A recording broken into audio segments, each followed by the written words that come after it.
രണ്ടാമത്തെ ശത്രു. രണ്ടാമത്തെ ശത്രു ആരാ? രണ്ടാമത്തെ ശത്രു ആരാ? രണ്ടാമത്തെ ശത്രു ആരാ? ഇബ്ലീസ് അല്ലേ? ഇബ്ലീസ് മൂന്നാമത്തെ, ഏറ്റവും ലാസ്റ്റ് ഇബ്ലീസിനെ പറഞ്ഞു. രണ്ടാമത്തെ ശത്രു പേരാണ് കദാലിക ജഅൽനാ ലികുല്ലി നബിയ്യിൻ അദുവ്വൻ ശയാതീനൽ ഇൻസി വൽ ജിന്നി യൂഹി ബഅദുഹും ഇലാ ബഅദിൻ അസ്ഖറുഫൽ ഖൗലി വറൂറാ. അല്ലാഹു പറയുകയാ, രണ്ട് ശത്രുക്കളെ ഖുർആൻ പറയുന്നു. സമയത്തിന്റെ പരിമിതിയുണ്ട്. വകദാലിക ജഅൽനാ ലികുല്ലി നബിയ്യിൻ അദുവ്വൻ ശയാതീനൽ ഇൻസി വൽ ജിന്നി. രണ്ടാമത്തെ ശത്രു ശയാത്തീനൽ ഇൻസി, മനുഷ്യ പിശാച്. മൂന്നാമതാണ് ജിന്നിലെ പിശാച്. അത് മനസ്സിലായോ? രണ്ടാമത്തെ ശത്രു. ഈ ശത്രുവിനെ പോരാടാൻ 7 ആയുധവും ഖുർആൻ പറയുന്നുണ്ട്. രണ്ടാമത്തെ ശത്രു മനുഷ്യ പിശാച്. ജിന്നിന്റെ യഥാർത്ഥ ഇബ്ലീസ് മൂന്നാമതാണ്. രണ്ടാമത്തെ ശത്രു മനുഷ്യ പിശാചുക്കളാണ്. എന്റെ കർമ്മോത്സുകതയുള്ള ഇസ്ലാമിന്റെ തേജസ്സും ഓജസ്സും കർമ്മോത്സുകയുള്ള ചെറുപ്പക്കാരാ, ഈ ലോകത്തിന്റെ മനുഷ്യ പിശാചുകൾക്കെതിരെ ധർമ്മസമരം നടത്താം. പറ്റൂലേ? എന്താ കിട്ടുക? മനുഷ്യ പിശാചുക്കൾ എന്തൊക്കെയാ? ഞാൻ പേരൊന്നും പറയുന്നില്ല. ഒത്തിരി പിശാചുക്കൾ നമ്മൾ നടുവിലുണ്ട്. പേര് ഞാൻ പറഞ്ഞിട്ട് ആ പിശാചുക്കളെ പിന്നീട് വേറെ പിശാചാക്കുന്നില്ല. ആ പിശാചുകൾക്കെതിരെ പോരാട്ടം നടത്തണം. എന്താ ഉസ്താദേ പോരാട്ടം നടത്തിയാലുള്ള മനുഷ്യ പിശാചുക്കൾ? ഇസ്ലാമിനെതിരെ, ഖുർആനിനെതിരെ അന്ധവിശ്വാസത്തോടെ ഈ സമൂഹത്തിലേക്ക് നടക്കുമ്പോ ആ മനുഷ്യ പിശാചുകൾക്കെതിരെ പോരാട്ടം നടത്തണം. അല്ലാഹു സുബ്ഹാനഹു വ തആല തൗഫീഖ് നൽകി അനുഗ്രഹിക്കുമാറാകട്ടെ. ആരാണത്? മനുഷ്യ പിശാചുക്കൾ ധാരാളമുണ്ട്. മുസ്ലിമീങ്ങളിലുണ്ട് മനുഷ്യ പിശാചുക്കൾ. എന്റെ ഹിസ്ബുൽ പ്രവർത്തകരടക്കമുള്ളവരോട് ആ മനുഷ്യ പിശാചുക്കളോട് ഇസ്ലാമിനെ കാണുന്നുണ്ട്. ഫാസിസം മാത്രമല്ല, നാസിസം മാത്രമല്ല, സയനിസം മാത്രമല്ല, ഇസ്ലാമിന്റെ ഉള്ളിലെ മനുഷ്യ പിശാചുകൾക്കെതിരെ, അള്ളാഹുവിന്റെ ദീനിനെ വികൃതമാക്കുന്നവർക്കെതിരെ നിങ്ങൾ കണ്ടിട്ടുണ്ടോ എന്ന് എനിക്കറിയില്ല. അള്ളാഹുവിന്റെ വഹദാനിയത്തിനെ പറഞ്ഞുകൊണ്ട് ലോകത്ത് ജീവിച്ചിരുന്ന ഔലിയാക്കളുടെ ആണ്ട് നേർച്ചയുടെ പേര് പറഞ്ഞ് കലാപ്രസംഗവും ഗാനമേളയും നടത്തുന്ന മനുഷ്യ പിശാചുക്കൾ. ഈ അടുത്ത സമയത്ത് ഞാൻ അടൂര് പോയപ്പോ ഒരു പേപ്പർ എന്റെ കയ്യിൽ കിട്ടി. എന്റെ ഓർമ്മ ശരിയാണെങ്കിൽ കളമല പള്ളിയിലാണെന്നാണ് ഓർമ്മ. രാവിലെ മക്കാ സിയാറത്ത്, 10 മണിക്ക് കൂട്ടപ്രാർത്ഥന, 11 മണിക്ക് വിധു പ്രതാപിന്റെ ഗാനമേള. ആരുടെ പേരിലാണോ ഇത്? ആരാ നടത്തുന്നത്? നമ്മുടെ നാട്ടിൽ ധാരാളമായി. ഇതിന്റെ പേരിൽ എന്റെ ഇസ്ലാമീത് പുറത്താക്കിയാൽ എനിക്ക് യാതൊരുവിധ പ്രശ്നങ്ങളുമില്ല. ആരെങ്കിലും ഇമാമികളെ അനുസരിക്കാത്ത, ഖാദിമാരെ അനുസരിക്കാത്ത, അഹ്ലുസ് സുന്നത്ത് വൽ ജമാഅത്തിന്റെ പണ്ഡിതന്മാരെ അനുസരിക്കാത്ത ഏതെങ്കിലും കമ്മിറ്റി അംഗങ്ങളോ മക്കബറ കൊണ്ട് ജീവിക്കുന്ന ഭിക്ഷാന്തരികളോ ഏതെങ്കിലും ചെയ്തു കുട്ടിയാൽ അതിന് പണ്ഡിത സമൂഹമോ പണ്ഡിത സഭയോ ഉത്തരവാദികളല്ല. ഇവിടുത്തെ ഉൽപ്പതികൾ ഇത് പറഞ്ഞിട്ടാണ് മുതലെടുക്കുക. എന്റെ പ്രിയപ്പെട്ട ചെറുപ്പക്കാരെ, ഈ ഏറ്റവും വലിയ മനുഷ്യ പിശാചുകൾക്കെതിരെ പോരാടാൻ നമുക്ക് കഴിയേണ്ടതുണ്ട്. എത്ര മക്കബറകൾ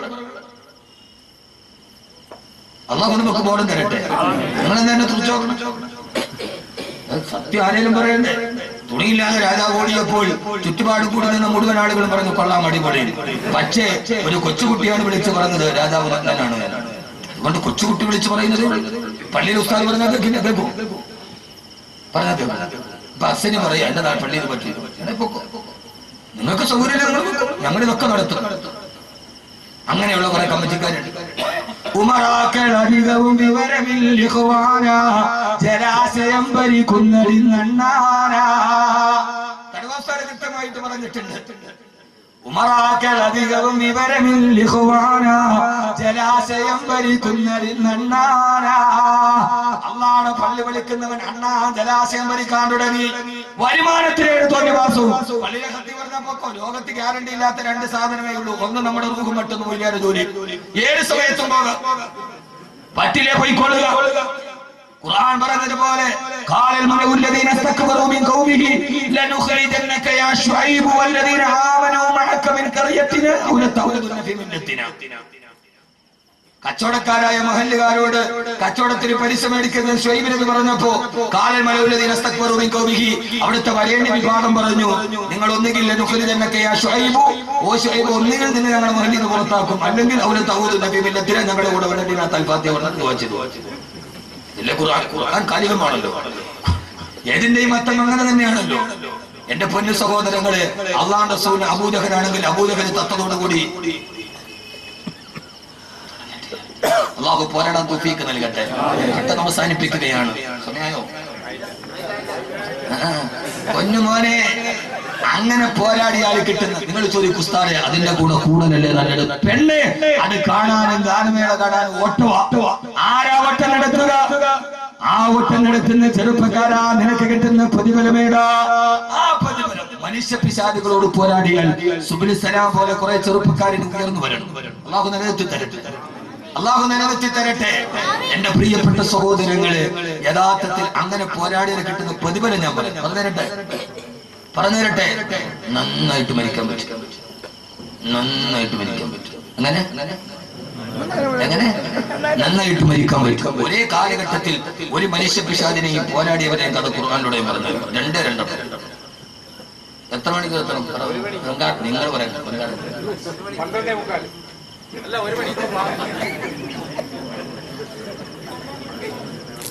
അഭിപ്രായ വ്യത്യാസം കാരണം തീരുമാനം പോളിറ്റ് ബ്യൂറോയ്ക്ക്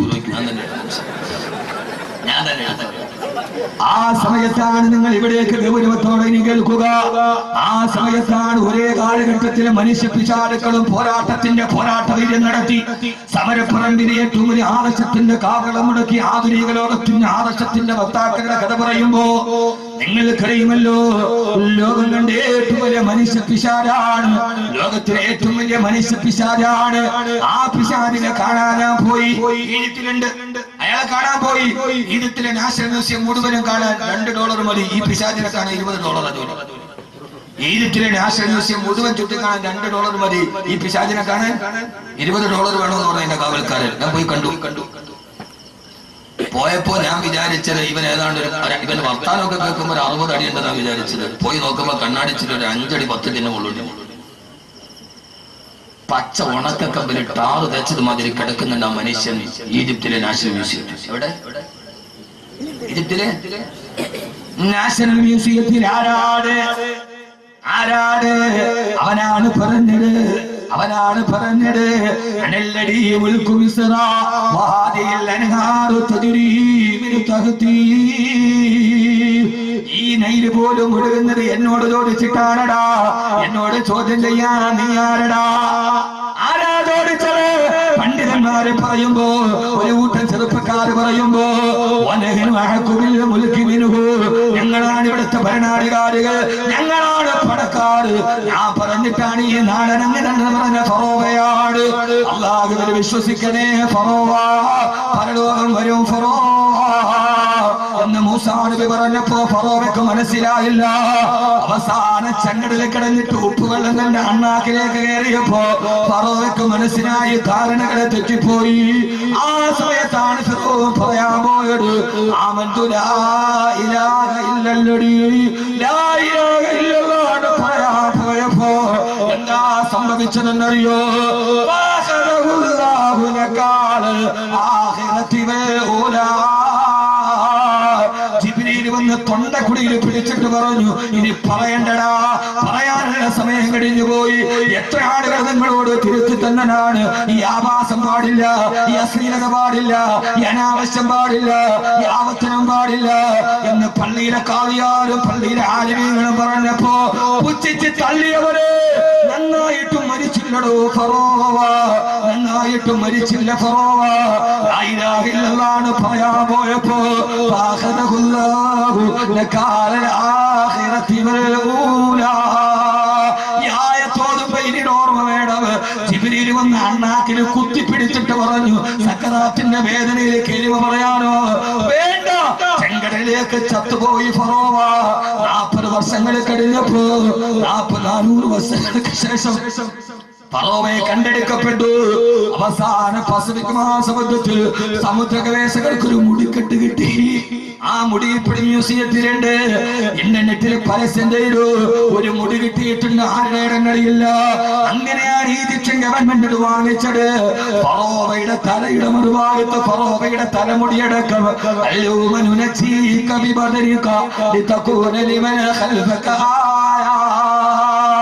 ലോകത്തിന്റെ ധിക്കാരികൾക്ക് പാഠമായി ഫറോവയെ കണ്ണാടി കൂട്ടി കിടക്കുന്നുണ്ട്. വിശുദ്ധ ഖുർആൻ ഫറോവ ചത്തത് ഏറ്റവും ഭീകരമായ മരണമാണ്. എന്നാ ഈ മനുഷ്യ പിശാചിനെതിരെ പടനയിച്ച ആളാണ് ബഹുമാനപ്പെട്ട കലീമുല്ലാഹി മൂസ. കലീമുല്ലാഹി മൂസ. മനസ്സിലാവുന്നുണ്ടോ ഞാൻ പറയുന്ന വിഷയം? മനസ്സിലാവുന്നുണ്ടോ? ഇവിടെ പിശാച്, ഇവിടെ മൂസ. നമ്മൾ ആരാവണം? കാലത്തിന്റെ മൂസ. നമ്മൾ ഫിറൗനാവരുത്. നമ്മളിപ്പോഴും ആരാ? നമ്മള് ഫിറൗൻ. ആരടാ? ഞാൻ ആദ്യം പറഞ്ഞ ആളാരാ? ഫിറൗൻ. ഇപ്പൊ നമ്മളാരാ? എനിക്കപ്പുറത്തേക്ക് ആരാ? ഉയരാണെങ്കിൽ മുക്കരിയാണെങ്കിൽ ദേവാലയത്തിന് മത്താഫി തവാഫി ഉംറയുടെ വസ്ത്രം ഇട്ടായിരുന്നു, ഇഹ്റാമിന്റെ വസ്ത്രം. രണ്ട് ആചാര്യന്മാർ ഒരു വഴക്കുണ്ടായി. പോയ പള്ളിയിൽ അമീറായ ഉസ്താദ് പറഞ്ഞു, വഴക്കുണ്ടാക്കല്ലേ, ഹറമാണ്, വൃത്തിരിക്കുന്ന വസ്ത്രം മതി. എന്തോന്ന് ഹറം? അവിടെ ചെന്നാലും നമുക്കൊന്നും പാടില്ല. ഈ അനാനിയത്ത് പറഞ്ഞാൽ എന്നതിന്റെ അർത്ഥം എന്താ? ആ ഹജ്ജിന് പോയ ആള് അവൻ പള്ളിയിൽ വെള്ളിയാഴ്ച പൊക്കണ ആള്. അവിടത്തെ ഫിറൗൻ ഫിറൗൻ അബൂജഹലിനെ ചത്തെങ്കിലും ലോകത്ത് പിന്നെയും വരൂല്ലേ? വരുവോ? ആര് പറയണല്ലേ? ഖുർആൻ പറഞ്ഞു, വകദാലിക ജഅൽനാ ലികുല്ലി ഖറിയത്തിൻ അകാബിറ മുജ്രിമീഹാ ലിയംകുറൂ ഫീഹാ. ഖുർആൻ ഫീ കുല്ലി ഖറിയത്തിൻ അകാബിറ, ഓരോ ഗ്രാമത്തിലും ഒരു കിബറുള്ളവനുണ്ടാവും. അവനാണ് അബൂജഹൽ അല്ലെങ്കിൽ ഫിറൗൻ. ഹജ്ജിന് പോയാലും ആവില്ല. ചില ആളുകൾ ഹജ്ജിന് പോയാൽ ഒന്നുകിൽ അയാൾ നന്നാവും, ഇല്ലെങ്കിൽ രണ്ടാമത് കഅബ ഒന്നുകൂടെ കഴിവേണ്ടി വരും. രണ്ടാലൊന്നും നടക്കും. അവിടെ പോയാലും മാറൂല. ഞാൻ അനുഭവസ്ഥനാ. 204 പേരെ കൊണ്ട് ഹജ്ജിന് പോയ അമീറാണ് ഞാൻ. അന്ന് ഞാൻ തീരുമാനിച്ചു, ഇൻഷാ അല്ലാഹ് ഇന്ന് അമീറായിട്ട് പോകില്ല. ഞാൻ എന്റെ അനുഭവത്തിൽ നിന്നാ പറയുന്നത്. നിങ്ങൾ ചോദിച്ചു നോക്കുക, ഹജ്ജിന് പോയ ഒരു അമീറായിട്ട് പോയവരോട് ചോദിച്ചു. പക്ഷെ എന്താ ഹറം ഒരു വിഷയമല്ല. എന്നാ മറുഭാഗത്ത് ഫിറൗൻ പറഞ്ഞു, മരിക്കാൻ നേരത്ത് ലാ ഇലാഹ ഇല്ലല്ലാഹ് പറയാൻ ശ്രമിച്ച ആളാണ് ഫിറൗൻ. വെച്ചോ ലാ ഇലാഹ ഇല്ലല്ലദീ ആമനതു ബിഹി ബനൂ ഇസ്രായീൽ വരെ എത്തിയുള്ളൂ. നിങ്ങൾ വിചാരിച്ചെന്നാ മരിക്കണ സമയത്ത് സക്കറാത്തിന് തൊട്ട് മുമ്പ് ലാ ഇലാഹ ഇല്ലല്ലാഹ് പറഞ്ഞിട്ട് തൗബ ചെയ്യാൻ നടക്കൂലൂട്ടി. ഖുർആൻ ആളുകൾ വേണമെന്ന പെണ്ണുങ്ങളോട് ഹജ്ജിന് പോവില്ല, 50 വയസ്സ് കഴിഞ്ഞേ പോകുള്ളൂ. എന്തേ കാര്യം? തിരിച്ചു വന്നാൽ പിന്നെ ഹജ്ജ് ഉമ്മാന്ന് വിളിക്കും. വയസ്സ് കൂടുതലായിട്ട് 60 കഴിഞ്ഞിട്ട് പോകാന്ന് വിചാരിച്ചിരിക്കുക. നന്നാവൂല പെണ്ണെ, നന്നാവൂല. ജീവിതത്തിൽ ലാ ഇലാഹ ഇല്ലല്ലാഹ് പറയാത്തവൻ മരിക്കുന്ന സമയത്ത് പറയാന്ന് വിചാരിച്ച നടക്കൂല. ഖുർആൻ വിഷയം വളരെ വിശാലാണ്. ഖുർആനിലേക്ക് ഇറങ്ങി ഒരു രസമാണ് പറയുന്നത്. എന്റെ ഏറ്റവും വലിയ ഇഷ്ടപ്പെട്ട വിഷയം ഖുർആനാണ്. ഞാനൊരു ഖുർആന്റെ പ്രചാരകനാണ്. എനിക്ക് എന്റെ ജീവിതത്തിൽ ഒറ്റ ലക്ഷ്യമേയുള്ളൂ, ഈ ഖുർആൻ ലോകത്തിന്റെ മുമ്പിൽ എത്തിക്കണം. അതിന്റെ ഇടയിൽ ഇടത്തോ വലത്തോ കേൾക്കുന്ന അവസരങ്ങൾക്ക് ഞാൻ ചെവി കൊടുക്കാറില്ല. അതിന്റെ ഇടയിൽ ആ ലക്ഷ്യത്തിലേക്കുള്ള പോക്കിന്റെ ഇടയിൽ ഇടത്തുനിന്നും വലത്തുനിന്നും കേൾക്കുന്ന അവശബ്ദങ്ങൾക്ക് ഞാൻ ചെവി കൊടുക്കാറില്ല. ചാലിയത്തെ അഹമ്മദ് കോയ ശാരിയാത്തയുടെ ലൈബ്രറിയുടെ മുകളിൽ ഒരു വലിയ ക്ലോക്ക് ഉണ്ട്. അതിന്റെ താഴെ ഇംഗ്ലീഷ് കവിയായ റോബർട്ട് ഫ്രോസ്റ്റിന്റെ ഒരു കവിത എഴുതി വെച്ചിട്ടുണ്ട്. ജവഹർലാൽ നെഹ്റുവിന്റെ മേശപ്പുറത്ത് പോലെ കവിത ഉണ്ടായിരുന്നു. അനക്കമറ്റു നിദ്രയിൽ ലയിപ്പതിന് മുമ്പതായി എനിക്കതീവ ദൂരമുണ്ട് വിശ്രമം നടക്കുക. എന്നെ 3 വെള്ളത്തുണിയിൽ പൊതിഞ്ഞ് എന്റെ വീടിന്റെ മുറ്റത്ത് വെക്കുന്നതിന് മുമ്പ് എനിക്ക് നടന്നു നടക്കാൻ കുറെ പാതകളുണ്ട്. ഞാൻ ആ പാതയിലോട്ടുള്ള നടത്തത്തിലാണ്. ഞാൻ ലക്ഷ്യം വളരെ ദൂരെയാണ്. ദൂരെയുള്ള ലക്ഷ്യത്തിലേക്ക് നടക്കുമ്പോൾ ഇടതുഭാഗത്തോ ഇപ്പുറത്തോ ഇരുന്ന് അപശബ്ദം കേട്ടാൽ കുരച്ച നായോടും കടിച്ച പൂച്ചയോടും വർത്താനം പറഞ്ഞാൽ നമുക്ക് ലക്ഷ്യത്തിലെത്താൻ കഴിയില്ല. അതുകൊണ്ട് ഞാൻ മറുപടി പറയാറില്ല. ആ മറുപടി പറയാൻ നമുക്ക് സമയം, നമ്മൾ ലക്ഷ്യത്തിലെത്തില്ല. അത്രയും സമയം നമ്മൾ പിന്തിപ്പോകും. അല്ലാഹു നമ്മളെ ലക്ഷ്യത്തിലെത്തിക്കട്ടെ.